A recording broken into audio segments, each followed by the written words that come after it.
नमस्कार, अरुणाचल समाचार में आपका स्वागत है। मैं हूं शोभा। आए बुलेटिन में सबसे पहले देखते हैं मुख्य समाचार।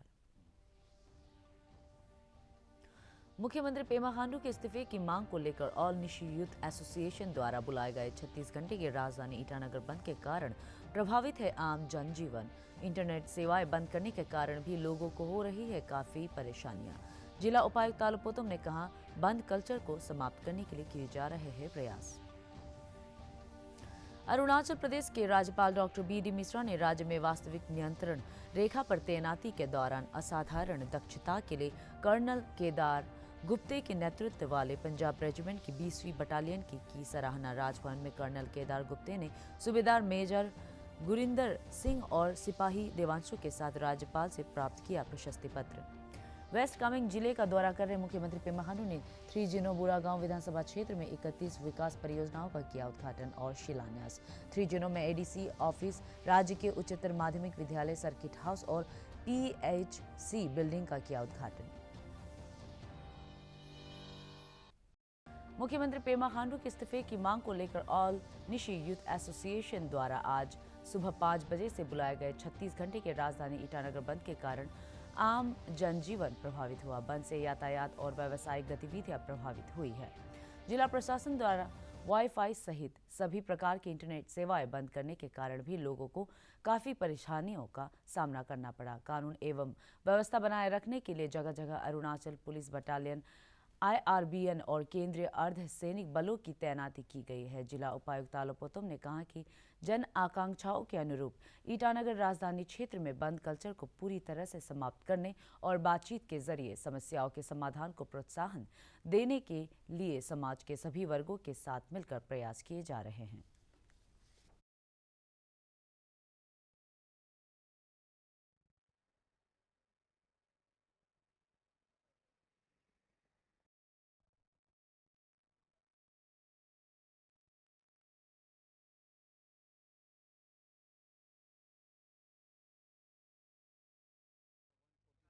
उल्लंघन होता है ना, 5 आदमी से ज़्यादा नहीं जाना चाहिए। और तो इन लोगों को डिटेन किया है। अभी उसको तहकीकात कर रहा है, एग्जामिन कर रहा है कि वो एक्टिविस्ट है ना नहीं है। तो उसका बाद उसका नियम है और प्रोडक्शन करेगा हमको। फिर हम प्रोडक्शन मेमो को देखने का बाद हम इन लोगों को डिस्ट्रिक्ट का जो ये है जेल है वहाँ भेजेगा ना। हम उसको ये अपना जुडिशल कस्टडी में रख के 107 में बाइंड डाउन भी कर सकता है। और रेस्ट्रिक्शन जो है हम 6 महीना का 1 साल का भी दे सकता है। अगर आप रिक्वेस्ट करते हैं तो आपको हम धरना का परमिशन देता है और रैली का परमिशन देता है। तो जो चीज़ डेमोक्रेटिक राइट है वो हम देता है। लेकिन सडनली आपको 2-3 दिन में आप ये बंद कॉल कर देना, सभी को तकलीफ होता है। एरेस 50 आदमी का है और एक 7 आदमी का है। हम चीफ सेक्रेटरी और हम दोनों अभी दिल्ली मार्केट में गया है। तो दिल्ली मार्केट में हम गया, 2-3-4 दुकान जो भी हो अपना मन से खुला है। उसका कारण ये था कि आपने व्हाट्सएप में वायरल करके जो रॉन्ग इन्फॉर्मेशन दिया उसको लेके लोगों ने पार्टिसिपेट किया, जिसका कारण से जान भी गया। अभी करोड़ एंड करोड़ ऑफ रुपया का जो प्रॉपर्टी भी लॉस हुआ। तो अभी इस समय में हमारा जो सूझबूझ काम यही कर रहा है कि ऐसे थोड़ा से जो चीज़ हमारा जो समाज के लिए लाइफ एंड प्रॉपर्टी डैमेज ज़्यादा हो सकता है उसको रोकने के लिए कोशिश किया। इसलिए मेरा अपील रहेगा जितने भी ये खास करके यूथ और चिल्ड्रेन लोग जो ये नेट से गेम खेलता है या आपको कुछ कुछ देखता है, क्षमा करें, हमें मजबूरन हमको ये रखना पड़ा थोड़ा समय के लिए। ऑल निशी यूथ एसोसिएशन द्वारा आज सुबह 5 बजे से बुलाए गए 36 घंटे के दौरान नाहरलगन में कानून एवं व्यवस्थाओं को बनाए रखने के लिए पर्याप्त संख्या में सुरक्षा बलों की तैनाती की गई है। IRBN की 2री बटालियन के कमांडेंट तुम्मे आमो ने कहा कि उच्चतम न्यायालय द्वारा बंद को पूरी तरह से असंवैधानिक घोषित किया गया है और राज्य के सभी संगठनों को सुप्रीम कोर्ट के आदेश का सम्मान करते हुए समस्याओं के समाधान के लिए बातचीत का रास्ता अपनाना चाहिए। करके ऐसा ना लगने दे कि पुलिस ही बंद को एनफोर्स कर रहा है, ऐसा ना लगे। कुछ कहीं कहीं से मुझे कंप्लेन ऐसा आ रहा था। तो बस जो 144 को हम पुलिस वाले एनफोर्स करेंगे। उसके सिवा जो मेडिकल ग्राउंड में या अदर एग्ज़ाम देने जा रहे हैं या कुछ जेन्युइन पर्पज़ के लिए जा रहे हैं तो हम लोग जाने दे रहे हैं। और बस इतना है कि हम पुलिस वाले क्योंकि बंद है और कभी कभी इसमें वायलेंस होते हैं, तो जिससे वायलेंस इंस्ट्रूमेंट ऑफ वायलेंस जैसे दाव हो या कैटापुल्स हो जो भी हो, उसको तो हम लोग शायद ये 1-2 दिन के लिए सीज करेंगे। उसको पब्लिक को मेरा रिक्वेस्ट है कि आप इसको भी कोऑपरेट करें। आपका बंद अगर पीसफुली चल रहा है तो वो भी आपके लिए तो अच्छी बात है, और अगर पब्लिक अगर कोऑपरेट नहीं कर रहा है उसको आप ज़बरदस्ती कोऑपरेट करो भी नहीं बोल। घटना तो नहीं है यहाँ पे। हमारा जो जोन 5 है, क्योंकि मेन फोकस तो कैपिटल ऑब्वियसली ईटानगर सेंट्रिक है, तो वहाँ पे 4 जोन्स है और यहाँ पे हमारा एक ही जोन है पूरे एंटायर नाहरलगुन सब डिवीज़न को। वहाँ से पप्पूनाला से लेकर बामुंडा तक है हमारे यहाँ पे, और 2 सेक्टर है यहाँ पे, नाहरलगुन साइड और न्यूजिल साइड। उसके बाद यहाँ पे 10 पिकेट्स हैं और 1 मोर पिकेट वहाँ पे अभी लगवाया है, 11 पिकेट्स हैं, तो सब अभी ठीक ही चल रहा है। सुबह एक गाड़ी इन्होंने जलाने का कोशिश किया पप्पूनाला में, लेकिन मैं आने वाला को बोलता हूँ ये गलत हुआ। अदरवाइज ऑल्सो वो टाइम से पहले था, क्योंकि मुझे पता चला अराउंड 4:45 को मुझे कॉल मिला कि वहाँ पे ऐसा हुआ।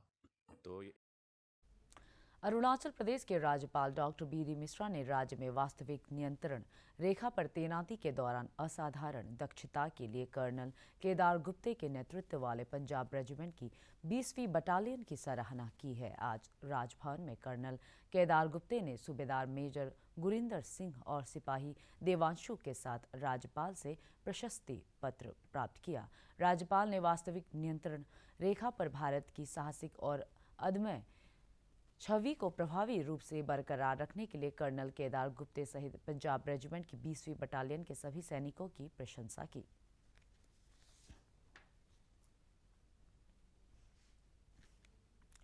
मुख्यमंत्री पेमा खांडू ने वेस्ट कामेंग जिले के दौरे के तहत 3 बुरा गांव विधानसभा क्षेत्र में 31 विकास परियोजनाओं का उद्घाटन और शिलान्यास किया, जिसमें से 7 परियोजनाओं का उद्घाटन बुधवार को भालुकपोंग में किया।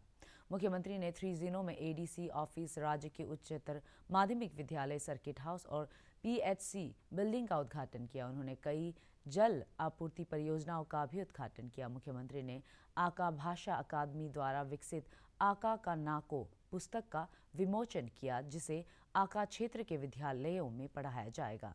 श्री खांडू ने युवाओं को आका भाषा की पढ़ाई के लिए प्रोत्साहन हेतु उन्हें पुस्तक की कॉपी प्रदान की। राष्ट्रव्यापी कोविड टीकाकरण अभियान के तहत अब तक देश भर में 154 करोड़ 61 लाख टीके लगाए जा चुके हैं। पिछले 24 घंटे के दौरान देश भर में कोविड के 1,94,000 से अधिक मामलों की पुष्टि हुई और करीब 60,400 रोगी स्वस्थ हुए। देश में अब तक कोरोना के नए वेरिएंट ओमिक्रॉन के 5,488 मामलों की पुष्टि हुई है और 2,162 मरीज ठीक हो चुके हैं। देश भर में बुधवार को कोविड संक्रमण के 2,47,417 नए मामले सामने आए और 84,000 से अधिक कोविड रोगी स्वस्थ हुए। इस दौरान कोविड से 480 रोगियों की मौत हो गई। इधर अरुणाचल प्रदेश में पिछले 24 घंटे में कोविड संक्रमण के 132 नए मामले सामने आए और 2 रोगी स्वस्थ हुए। प्रदेश में कोविड महामारी के सक्रिय मामलों की संख्या बढ़कर 665 हो गई है और बुधवार को जांच के लिए 1,058 सैंपल एकत्र किए गए। आईसीएमआर के निदेशक बलराम भार्गव ने कहा है, देश भर कोविड जांच के लिए युवाओं द्वारा शुरू किए स्टार्टअप से किट की कीमत में कमी आई है। System and the 24 validation centers across the country over the last 2 years, we have validated a total of evaluated more than 1,598 products, and indigenous are 580 out of the 747 that have been approved, and the products are available, are nearing 2,000, and they are available on GEM. These are by different vendors available on GEM, whether it to be viral transport media or RNA extraction kits or RT-PCR kits or rapid. And here on the right-hand side, if you look at the from March, April 2020, when the cost of RT-PCR test was 1,582 rupees, has now fallen to each of these products to be only 50 rupees, whether it's viral transport medium or RNA extraction or the RT-PCR kit itself, because of tremendous amount of competition and the excellent work by the young innovators who have developed startups in the country, and many of these kits are being exported to many parts of the world. Arunachal Pradesh के इतिहास में अब तक की सबसे बड़ी कार्रवाई करते हुए राज्य पुलिस की एसआईटी ने 2 ड्रग्स पैडलर को गिरफ्तार किया है और उनके पास से 471 ग्राम से अधिक हेरोइन जब्त की है। बुधवार को एसआईटी के एसपी रोहित राजबीर सिंह ने पुलिस के इस अभियान की जानकारी मीडिया को देते हुए बताया कि जब्त किए गए मादक पदार्थ का बाजार मूल्य 1 करोड़ 25 लाख रुपए से अधिक है। गिरफ्तार किए गए ड्रग्स पैडलर्स की पहचान असम के सोनितपुर जिले के हाथीपतिया शांतिपारा गांव की रहने वाली मरियम बासुमतारी और अरुणाचल के ईस्ट कामेंग जिले के सेप्पा की रहने वाली छोटी रानपुंग के तौर पर हुई है। Small amounts of contraband packet wise was placed very discreetly in each pocket and within the blankets. So all in all, total 35 packets. You know, it's a huge amount. 35 packets from just 2 individuals were recovered after thoroughly checking their bags, their blankets, and whatever attributes, whatever paraphernalia they had. With this operation, which was closely supervised by obviously the hierarchy, but on the ground, led by Inspector Ashok, Sub Inspector Chuman Chena, ably assisted by Madam Lowang and the whole team which is present there, they are now able to. फसल कटाई का त्योहार लोहड़ी आज उत्तर भारत, विशेष रूप से पंजाब, हरियाणा, हिमाचल प्रदेश, दिल्ली, जम्मू और चंडीगढ़ में मनाया जा रहा है। यह पर्व सर्दी की लंबी रातों के अंत और गर्मी के लंबे दिनों की शुरुआत का प्रतीक है। आज से सूर्य उत्तरायण की ओर बढ़ता है। लोहड़ी के अवसर पर आग जलाई जाती है। राज्यपाल डॉक्टर बी.डी. मिश्रा और मुख्यमंत्री पेमा खांडू ने समस्त देशवासियों को लोहड़ी और मकर संक्रांति की हार्दिक शुभकामनाएं देते हुए जीवन में सुख और समृद्धि की कामना की है। असम में भोगाली बिहू और माघ से एक दिन पूर्व आज अरू का पर्व मनाया जा रहा है। इस अवसर पर सामूहिक भोज का आयोजन किया जाता है। राज्य में लोग फूस से घर बनाते हैं और उसके पास एकत्रित होकर आग जलाकर अनाज अर्पित कर प्रार्थना करते हैं। राज्यपाल डॉक्टर बी.डी. मिश्रा और मुख्यमंत्री पेमा खांडू ने प्रदेशवासियों को भोगाली बिहू की शुभकामनाएं दी हैं। सीमा सड़क संगठन बीआरओ अरुणाचल प्रदेश के सुदूर जिलों में आधारभूत सुविधाओं के विकास में अहम योगदान दे रहा है। बीआरओ तातो मेचुका के बीच रणनीतिक दृष्टिकोण से महत्वपूर्ण सड़क के लिए पुल का निर्माण कर रहा है। बहुत अधिक ठंड और बर्फबारी के बावजूद बीआरओ के कर्मी पुल के निर्माण कार्य को पूरा करने में लगे हुए हैं। बुधवार को राष्ट्रीय युवा दिवस के अवसर पर नाहरलगुन स्थित Tomo Riba institute of health and medical sciences dreams में रक्तदान शिविर लगाया गया। गैर सरकारी संगठन अवेन्यू फॉर जॉय फाउंडेशन द्वारा आयोजित इस शिविर में पर्वतारोही तागिद सोरांग सहित दर्जनों लोगों ने रक्तदान किया।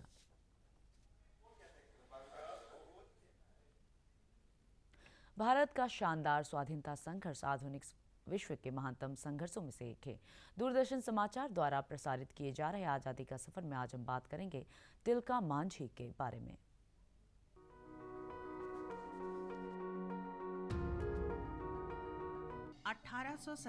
के विद्रोह से बहुत पहले भारत के जनजातीय समुदायों ने उपनिवेशवादियों का विरोध करते हुए अपने प्राणों का उत्सर्ग किया।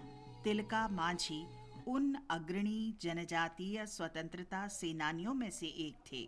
वे वर्ष 1784 में 13 जनवरी को शहीद हुए थे। अपने लोगों और अपने जमीन की रक्षा के लिए प्रतिबद्ध तिलका मांझी ने जनजातियों को तीर धनुष चलाने में प्रशिक्षित सेना के रूप में संगठित किया। वर्ष 1770 में संथाल क्षेत्र में भीषण अकाल पड़ा। लोग भूख से मरने लगे।